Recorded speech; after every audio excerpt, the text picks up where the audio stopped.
Welcome to our channel.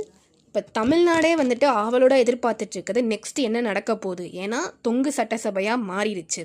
வாங்க தொங்கு சட்டசபைனா என்ன, நெக்ஸ்ட் இப்போ என்ன நடக்க போகுது, கவர்னரோட பவர் என்ன அப்படின்றத ஃபுல்லாக டீட்டெயிலாக பார்க்கலாம்.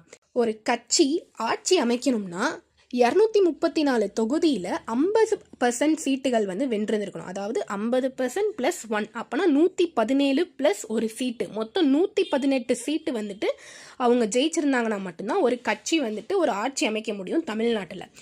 அப்படி இருக்கப்ப இப்போ டிவிகே விஜய் வந்துட்டு 107 சீட்டு மட்டும்தான் வந்து வச்சுருக்காங்க.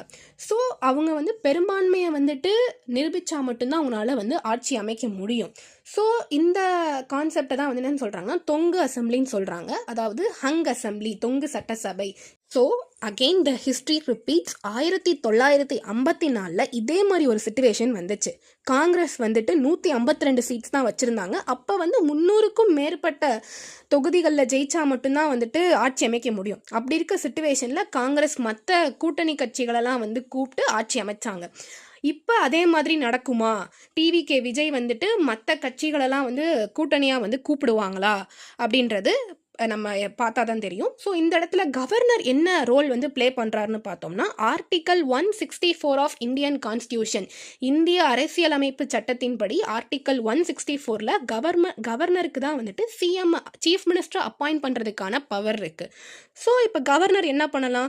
மெஜாரிட்டியாக இருக்கிறது இப்போ டிவிகே விஜய் 107 சீட்டு வச்சிருக்கனால அவரை கூப்பிட்டு ஆட்சி அமைக்க சொல்லலாம். ஆட்சி அமைக்க சொல்கிறப்போ ஒரு கண்டிஷனோட என்ன சொல்லுவாங்கன்னா, நீங்கள் ஆட்சி அமைக்கலாம், ஆனால் 7 அல்லது 14 நாட்களுக்குள் வந்து உங்கள் பெரும்பான்மையை நீங்கள் நிரூபிக்க வேண்டும். அப்படி ஆட்சி வந்து அவங்களால அமைக்க முடியலை, பெரும்பான்மையை நிரூபிக்க முடியலைன்ற பட்சத்தில் கவர்னரோட ஆட்சி தான் வந்து அமையும். பிரசிடென்ட்டோட கன்சென்ட்டோட கவர்னர் வந்து தமிழ்நாட்டில் ஆட்சி வந்து நடத்துவாங்க.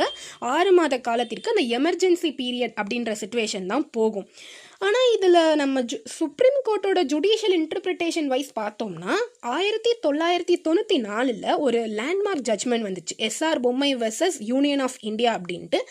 அதில் என்ன சொல்லியிருந்திருப்பாங்கன்னா, ஈவன் தோ இந்தியன் கான்ஸ்டியூஷனில் எக்ஸ்பிளிசிட்டாக வந்து ஆர்டிக்கல் 174க்குள்ள ஃப்ளோர் டெஸ்ட் நீங்கள் கண்டக்ட் பண்ணலாம் அப்படின்லாம் சொல்லலைனா கூட இந்த ஜட்ஜ்மெண்ட் மூலியமாக வந்துட்டு எக்ஸ்பிளிசிட்டாக சுப்ரீம் கோர்ட் வந்து சொல்லியிருந்திருக்காங்க. அந்த ஃப்ளோர் டெஸ்ட்னா என்ன?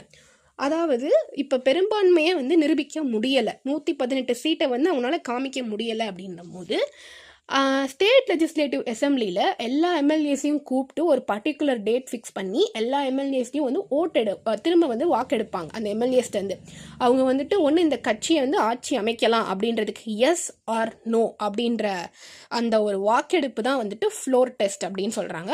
ஸோ இது நடத்தலாம். இது ஏன் நடத்துகிறாங்க அப்படின்னா, கவர்னர் வந்து அவரோட டிஸ்கிரிஷனில் அவரோட ஆர்பிட்ரரி பவர், அவர் தன்னிச்சையாக இருந்து ஒரு ஃபேவரிசம் பண்ணிடக்கூடாது. அதே மாதிரி சும்மா ஒரு கட்சி வேற ஒரு கூட்டணிக்கு காசு கொடுத்து அவங்கள கூப்பிடக்கூடாது. இந்த ஆர்பிட்ரரினஸ் எல்லாம் வந்துட்டு தவிர்க்கிறதுக்காக இந்த ஃப்ளோர் டெஸ்ட் வந்து கண்டக்ட் பண்ணால் ஒரு டெமோக்ராட்டிக் ஸ்டேட்டாக வந்து மாறும் அப்படின்றதுக்காக இந்த ஃப்ளோர் டெஸ்ட்டை வந்துட்டு எஸ்டாப்ளிஷ் பண்ணாங்க இந்த கேஸில்.